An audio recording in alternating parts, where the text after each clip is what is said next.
Okay, I'd like to walk you through the Exam 1 in-class portion review. So remember, we're going to have a time where we meet on Tuesday of next week where you turn on your cameras and we get on a Zoom call and you work through some of the basics of what we've learned so far in the course.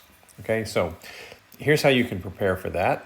First of all, I'm pulling out some topics from each of the chapters so that if you want to go in and read as well as take a look at the content that's on Canvas, you'll be able to do that. Okay, so the first thing is the reading from chapter 1. They talk a lot about the basic structure of a feedback control system, and I've copied the diagram here because I'm not sure if everybody's got the same edition of the book. But, you know, we have this input as a reference. We have a feedback path that comes from the output side through some sensors because we have to measure things in order to have feedback. And a difference is taken to get an error signal, and the controller acts on that error signal and causes like a DC motor to turn or a heating element to heat up, whatever that actuator might be to help control our process. Okay, so I want you to think through that. I could ask some, for example, multiple choice questions about the basic structure of a feedback control system. In chapter 1, they also run through some examples of how feedback is useful for certain types of tracking situations and what happens to if there's a system disturbance. They do some simple calculations that you should take a look at. Okay. Also in chapter 1 is something that I would call feedback system fundamentals. In fact, that's a whole section title in chapter 1. Number 1, they talk about stability. We haven't formally talked about stability right now, but the basic idea here is if you apply a control system to a process, you don't want that process to run away, like the output to zoom up to infinity or down to minus infinity. Okay, so stability is one thing. Read through about that in the textbook. Tracking, you'd want if you have a reference input, you want the output to track that. Disturbance rejection, robustness. These are things that are discussed at a basic level in chapter 1. We get, we'll return to these in chapter 4, but I want you to read about these 4 items and pay attention to the examples that are talked about in the textbook. Okay, so the topics from chapter 2 is more about modeling. We're doing a little bit of modeling this week. We did some last week for mechanical systems. This week will be for electrical systems. I'm not going to put that part because it tends to take longer, and I'd like you to be able to take more time and do more interesting problems. So that'll be on the take-home portion of exam 1, so you don't need to worry about chapter 2 for the in-class portion.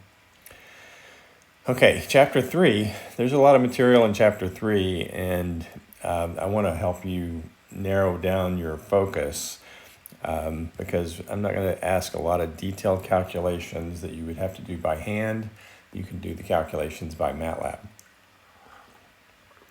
So in chapter 3, I want you familiar with basic signals, like basic signals and their Laplace transform. Basic signals include things like the unit step. Okay, so what do I mean by being familiar with the unit step? Well, you should be able to sketch it. Okay, a unit step is 0 and then it turns into a 1. Okay, and you can look that up. You probably know that by now, but the Laplace transform of the unit step, capital US of S, would be 1 over S. Okay, so things like that, an impulse function looks like this. All right, a decaying exponential multiplied by a sinusoid. We've seen some signals that look like this. All right, so I want you to know what those things look like and be able to sketch those. All right, I'd like you to be able to convert an ordinary differential equation to a transfer function, and vice versa. If I gave you the transfer function, you could write the ordinary differential equation. Okay, so we've done several examples like that in the homework. be able to find the output response for a given input and a given transfer function. Again, we've done some homework on that. Like, here's this differential equation. If you make the input x of t be a unit step, what is the output? If you make the input be an impulse function, what is the output? Now, you're going to be able to use MATLAB, so that helps with not having to do all the detailed calculations.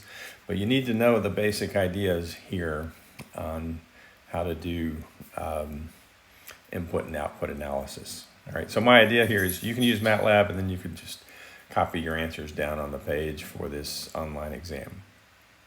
Okay, we did an example homework problem where we did, here's a given input signal and a known output signal, and we were able to use the convolution result, where y of s is equal to h of s, x of s. All right, if you know the input and you know the output, you can calculate h of s. So you should be able to know how to do that. Okay, you should be able to know how to find the poles and the zeros, and even more than that, you need to be able to interpret, if you have certain pole locations, what does the form of the output look like? Okay, so we've done some examples of that as well, and as you've done homework, hopefully you've paid attention to what the form looks like. So, for example, let me give you an example of that. Let's say I did a pole zero diagram and I had something that looked like this, and here's some poles, okay? And you can even throw in some zeros, but the zeros don't matter so much for what terms are going to show up in the output response. Okay, so let's say this is the pole zero diagram of a transfer function h of s. Okay, well, when I look at this one that I'm circling in red, this would be, e to the minus, all right, let's say this distance over here is alpha. Okay, e to the minus alpha t. Okay, if this pole is at minus alpha, this would be e to the minus alpha t. Okay, and then if this pair of poles here and here were sigma plus and minus j omega, okay, then what we'd get for a response, for the impulse response, h of t, would get some constant a, e to the minus alpha t, okay, plus another constant alpha, e to the minus sigma t. I should say, this distance is minus sigma, cosine omega t plus phi.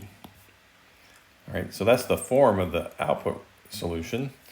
And since this since alpha is much bigger than sigma, this is going to decay out quickly, and you're going to end up with something that looks somewhat like this, where the decay rate is controlled by the sigma term, and the oscillation rate is controlled by the omega term. Okay, so we've done a little bit of that, and I hope you can do that for the exam as well. Okay, this week we are also talking about series and parallel combinations along with feedback combinations of block diagrams. Okay, so we're going to do some examples of that this week, and so you'll be ready for that for the exam on Tuesday. Okay, that's it. I really want to focus on the basics for this online portion of the exam, and then when we get to the part that's a take-home, you'll have more time to work through that, and I'll also take questions if you have further problems with what to do on the take-home part. But for now, focus on that this week, and along with the rest of Module 5, and I think you'll be in good shape.